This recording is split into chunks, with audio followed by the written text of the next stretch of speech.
কোরআনের আইন মেনে যদি চলো, সমাজে ও রাষ্ট্রে চুরির ভয়, ডাকাতির ভয়, জেনার ভয়, হত্যার ভয়, সন্ত্রাসের ভয় কোনো ভয় থাকবে না। ওয়ালা হুম ইয়াহজানুন, চিন্তাও থাকবে না। খাওয়া পড়া, শিক্ষা, চিকিৎসা, বাসস্থান, এগুলির কোনো চিন্তা থাকবে না। কোরআনের সমাজে সব কিছুর গ্যারান্টি দেওয়া হবে, সবগুলি পেয়ে যাবে। এখন যদি আবার প্রশ্ন করা হয়, কোরআন বুঝলাম তোমারে মানলে পরে সব ফায়দা হবে, তাহলে এবার জবাব দাও, তোমার ভিতরে কি রাজনীতি আছে নাকি? আমি তো মানুষ, আমার রাজনীতি করা লাগে। Man is social animal. আমরা তো জঙ্গলের পশু নই, আমরা তো মানুষ। আমাদের সমাজ আছে, আমাদের পৌর নির্বাচন আছে, আমাদের জাতীয় নির্বাচন আছে, আমাদের কলকারখানা আছে, জমিন আছে, আমাদের রাজনীতি, অর্থনীতি, সমাজনীতি আছে, পারিবারিক নীতি আছে, অনেক নিয়ম মালা আছে, নিয়ম নীতি আছে। তোমারে মানলে তোমার ভিতরে কি ওগুলো আছে নাকি, সে কথা বলো। কোরআন তার জবাবে বলে, وَنَزَّلْنَا عَلَيْكَ الْكِتَابَ تِبْيَانًا لِكُلِّ شَيْءٍ وَهُدًى وَرَحْمَةً وَبُشْرَى لِلْمُسْلِمِينَ। কোরআন জবাবে বলে, শুনে রাখো, শুধু অর্থনীতি, সমাজনীতি নয়, শুধু রাজনীতি আর শিক্ষানীতি, যুদ্ধনীতি নয়, তোমার জীবনে যা কিছু দরকার, ইহকালে যা কিছু দরকার, পরকালে, সব কথাগুলি আল্লাহ রব্বুল আলামিন আমি কোরআনের সিনার ভিতরে খুলে খুলে বর্ণনা করে দিয়েছেন।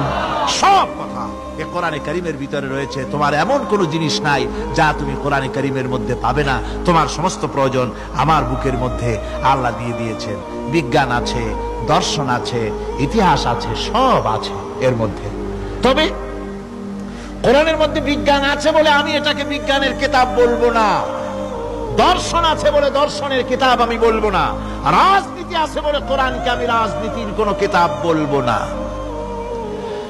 কোরআন তাহলে কি? কোরআন হচ্ছে অর্থনীতি, সমাজনীতি, রাজনীতি, পারিবারিক নীতি, মানুষের জীবনের যা কিছু প্রয়োজন, সমস্ত নীতিমালার, নীতি গ্রন্থের নাম হতেছে কোরআনে কারীম। সমস্ত নীতিমালার নীতি গ্রন্থ কোরআন। এখানে রয়েছে সব কিছুর উৎস, যেটা গ্রহণ করলে পরে মানুষ আরামে থাকতে পারবে। অমুসলিম নাগরিক বৃন্দ তাদের নাগরিক মর্যাদা পাবে।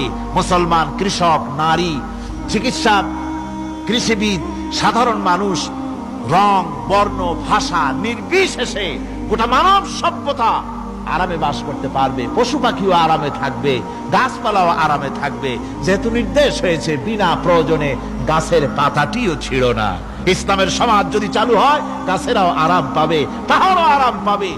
চট্টগ্রামের লোকেরা যেভাবে পাহাড় কাটা আরম্ভ করেছে, এটা বড় দুঃখজনক।